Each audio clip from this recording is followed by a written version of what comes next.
The picture that I've created using the rule of thirds and the diamond guide, they have been abstract images, and it might seem that this process is only suited to abstract pieces, although it is possible to add some realistic elements. I'm going to show you how to do that in this next piece of artwork. In my sketchbook, I had a quick sketch of a figure chained to the ocean floor, surrounded by fish. My sketchbooks don't often include ideas about composition, and they tend to be a quick way of drawing a concept so that I can return to it later on. I have so many ideas, and my sketchbook ensures that those ideas aren't forgotten. You should never be looking at a blank canvas, wondering what to create. You should be compiling ideas in a sketchbook all the time.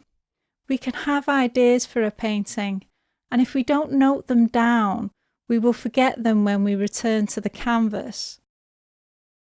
My sketchbook includes notes such as, do a series based on rotating the diamond guide. All those exercises that you create for yourself, the sketchbook should be their home, and then you will never be without ideas. I knew what subject matter to use, but I also wanted to include this process of rotating the canvas and using the diamond guide and the rule of thirds. I decided to start in portrait format, and that meant using the diamond guide. I knew that I was going to begin with an abstract sea. This would give me the same freedom as creating a purely abstract piece. I would be able to create a blue abstract forms knowing they would be well suited to represent the ocean.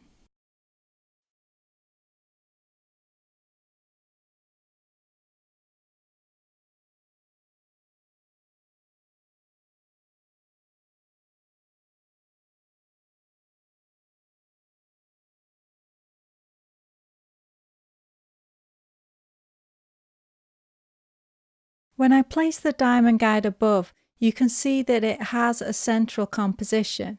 It has a swirl placed in that key location where the lines intersect. It also has shapes at the bottom on the other vertical lines. It's balanced, so I decided that I would rotate it.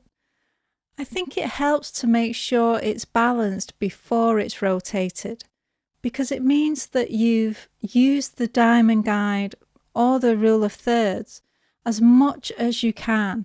It means that you've really used the tools to their full effect before shaking things up by rotating the canvas. I then rotated the canvas because it was time to use the rule of thirds. I wanted to stick to those cool colours that would represent the ocean.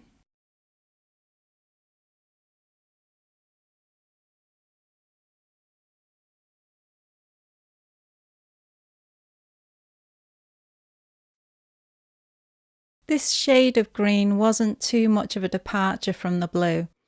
I placed shapes swirling around key areas, knowing that they could be seen as the ocean or the plant life beneath the sea. I was constantly keeping in mind the image I was trying to create. This image wasn't going to become an abstract piece. Although if you're working like this and you create something interesting, you might want to discard the final composition that you had originally planned. That isn't a bad thing. You could always work on the new idea and then create another piece later on that focuses on creating the piece of artwork that you originally had planned. That kind of process will help you create a lot of artwork. There is always space for you to create more pieces of art. One idea could become many pieces of artwork, and you should go with the flow and enjoy the process.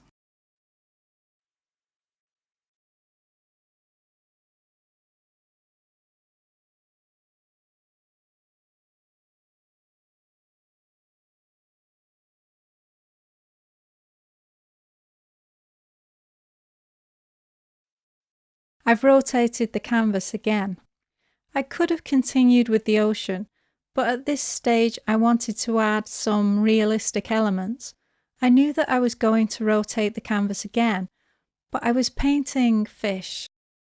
This kind of subject matter can be rotated without it looking odd. Fish swim in all directions, so they don't need to be grounded to one side of the canvas. I placed those fish at key points on the diamond guide, and I knew that once I rotate them, they will be facing different directions.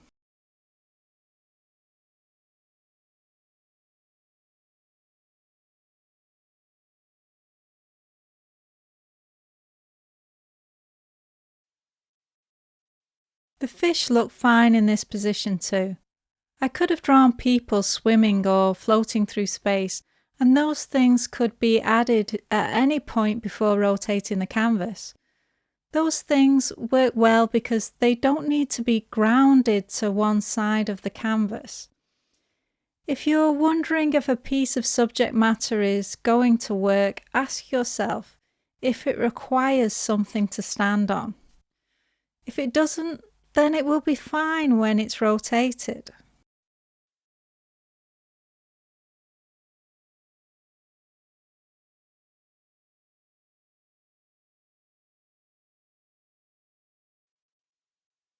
I added a large orange fish in that focal point area in the top left where the lines intersect. I also added some darker fish that are swimming in the distance. 3 out of 4 are placed on the lines of the rule of thirds grid. I don't want the image to become too busy because I know that I'm going to have a person in the composition. I don't want there to be too many fish or the background to become too chaotic. I decided this would be the last time that I rotated the canvas.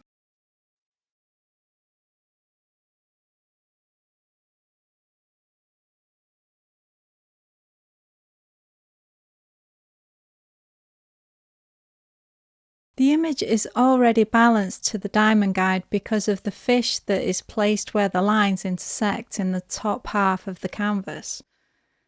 The diamond guide tells me that the figure should be central in the composition.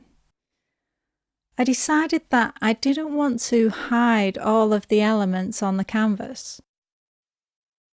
I don't want to completely hide those fish. Because of this, I decided to make the figure more transparent. There are benefits to not drawing a hyper-realistic figure, and one of those benefits is the possibility of using transparency.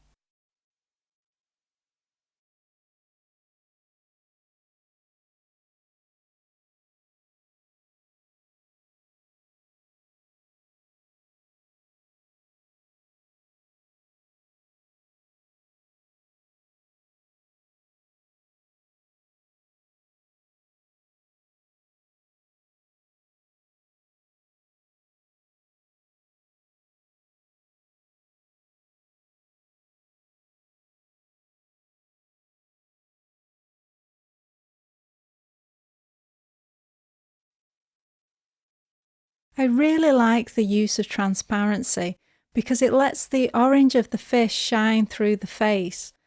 I could also control the levels of transparency. The hands and where the knee touches the other fish, those places are darker so that the fish don't shine through. I want to highlight the face by having the fish shine through there. It allows me to do certain things. However, I do think you could create something interesting by adding a realistic drawing on the last layer. This would be an excellent method of creating interesting backgrounds to realistic images. Realism is a true expression of technical skill, but sometimes it can seem a bit dry. Adding abstract elements to create interesting backgrounds could be the foundation of some amazing images. Whatever your style, this process will challenge you to create something new and exciting.